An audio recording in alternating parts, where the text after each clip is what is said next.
आवाम के मुंतखब नुमाइंदों को अगर इस तरीके के साथ हटा दिया जाए तो फिर मेरा ख्याल है कि इलेक्शन की ज़रूरत नहीं है।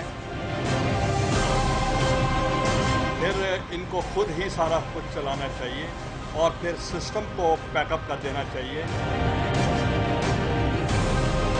इनडिसेंट और अनकॉन्स्टिट्यूशनल अगर होगा उनका डिसीजन, वो एक्सेप्टेबल नहीं होगा। यही जुडिशरी थी और यूनिफॉर्म में एक डिक्टेटर को इलेक्ट कराया गया, खैरात में वजीर आज़म नहीं बनाया। All the decisions are Peoples Party specific. बिस्मिल्लाहिर्रहमानिर्रहीम। अस्सलाम वालेकुम। टारगेट पॉइंट के साथ मैं हूं आसमा चौधरी। नाज़रीन, आज 13 अगस्त की रात है और आज से 65 बरस कबल जब हमने आज़ादी हासिल की तो हमारे दिलों और जहनों में बहुत सारी उमंगें थी, उम्मीदें थी हमारे आबाओ अजदाद के दिलों में कि पाकिस्तान एक ऐसा पाकिस्तान होगा जहां खुशहाली से जी सकेंगे, जहां पे कोई टारगेट किलिंग नहीं होगी, कोई दहशतगर्दी का शिकार नहीं होगा, कोई करप्शन नहीं होगी। एक ऐसा मुआशरा होगा जिस पे पाकिस्तान के अवाम शायद फ़ख्र कर सकें। ये बहुत सारी तमन्नाएं थी, उम्मीदें थी और ये काफिला चलता रहा। और आज 13 अगस्त की रात है, रमजानुल मुबारक का महीना तब भी था और आज भी है। आज से 65 साल बाद पाकिस्तान कहां खड़ा है? यौम आज़ादी के हवाले से यही सवाल करते हैं कि हमारी डायरेक्शन क्या है। इस पे तो शायद हम कल के प्रोग्राम में बात करेंगे, लेकिन आज ही के हालात को अगर हम रिलेट करते हैं अपने माजी के साथ तो हम देखते हैं कि इदारों के दरमियान तनाव की कैफियत है।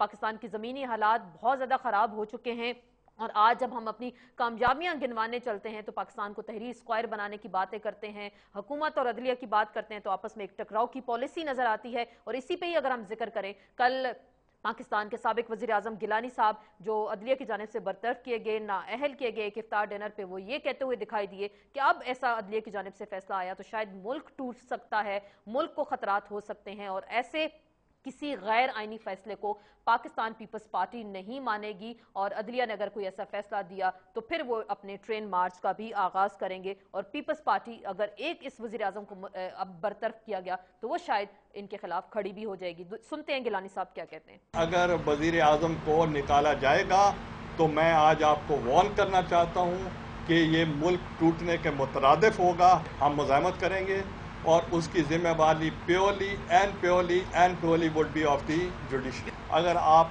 किसी वजीर आजम को नहीं चलने देंगे तो फिर अदलिया को चाहिए कि वो खुद हुकूमत संभाले। अदलिया का काम तो बहाल करना है, जमहूरियत को पैकअप करना नहीं है। Judiciary is not a political party, तो इसलिए उनका कोई एजेंडा नहीं होना चाहिए।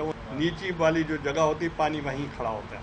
दूसरों के साथ करके दिखाते तो हम मान जाते। अगर जुडिशरी का रवैया यही होगा कोई हुकूमत भी नहीं चल सकेगी। जी, आपने नाजरीन सुना कि जो यही सवाल हम बार बार उठा रहे हैं कि क्या पाकिस्तान पीपल्स पार्टी ने अदलिया पर जुबानी हमले, वर्बल हमले शुरू कर दिए हैं, जैसे कि मियां नवाज शरीफ के दौर में एक फिजिकल हमले हुए थे। और गिलानी साहब पाकिस्तान के अवाम को एक इदारे के खिलाफ अगर उकसाने की कोशिश करते हैं तो क्या ये बगावत के जुमरे में नहीं आता? क्या वो अब आर्टिकल 6 के मुर्तकिब नहीं होते कि वो पाकिस्तान के एक बालादस्त अदलिया के बारे में अगर इस तरह के अल्फाज इस्तेमाल करेंगे तो क्या उन पर कोई नई तौहीन भी लग सकती है या नहीं? दूसरी जानिब पाकिस्तान जब अगर इस तरह के खास किस्म के हालात से, क्रिटिकल हालात से जब गुजर रहा है तो उसी का हम जिक्र कर रहे हैं। इसके साथ साथ एक हम सर्वे का भी जिक्र करते चलें जो गैलप की जानिब से सामने आया और इसमें कहा गया कि पार्टी के लीडर की रेटिंग जो है -52% जो है उसमें कमी हुई है और इस हुकूमत की रेटिंग -56% और अवाम की हुकूमत से मायूसी इस वक्त 87% के करीब है। ये पाकिस्तान के अवाम इस वक्त खासे